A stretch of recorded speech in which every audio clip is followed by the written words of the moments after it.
Alio, girdi? Ne? Ne, kažkas traška labai. Alio. Alio, va, dabar girdžiu.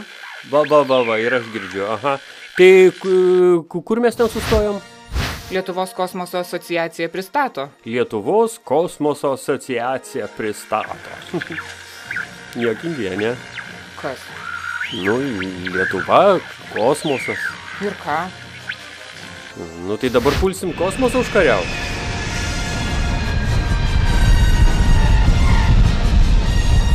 Mielasis, tu puikiai atrodai.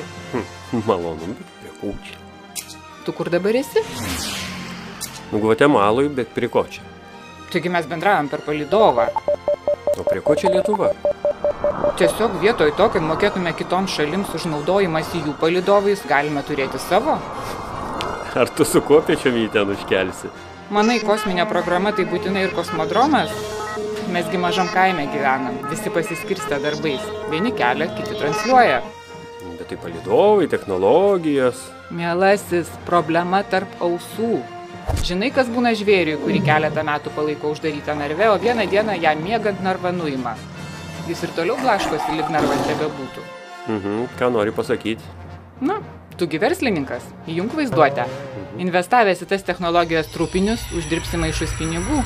Ir kiek įdomių dalykų gali sukurti. Aha, taip jau ir trupinius. Aišku, palydovas tavo žiniai dabar gali būti ne ką didesnis už tavo piniginę. Jam paleisti nebereikia beprotiškų raketų. Gerai, o ką jis ten darys? Televiziją transliuos? Tokių ten spiečiais skraido, o mes žemdirbių kraštas. Tavo produktą vartos ne tik lietuviai. Pagaliau ir žemdirbių visam pasaulyje netrūksta. Ir kas jiems iš to? Na pavyzdžiui, žemdirbio traktorius gali gauti iš palydovo signalą, nurodantį ariamo sklypo plotą. Ir kol ūkininkas žvejoja, pats suars pagal optimaliausią trajektoriją, taip taupydamas degalus ir žmogiškosius išteklius. Ir visas įmanomas oro prognozes gaus ir pasėlių plotus matys. O jo vaikai tuo tarpu žaidimus paremtus ne virtualia erdve, bet realiomis situacijomis. Įsivaizduok, viskas vyksta realioj gatvėje. Čia ir dabar, kartu su kokiais kinetukais ar australais. Ir pasiūlyčiau ne tik kokių pasaulinių varžybų transliacijas, bet ir vietinių komandų arba realus vaizdas iš jachtų regatos aplink pasaulį. O kur dar sveikatos apsauga?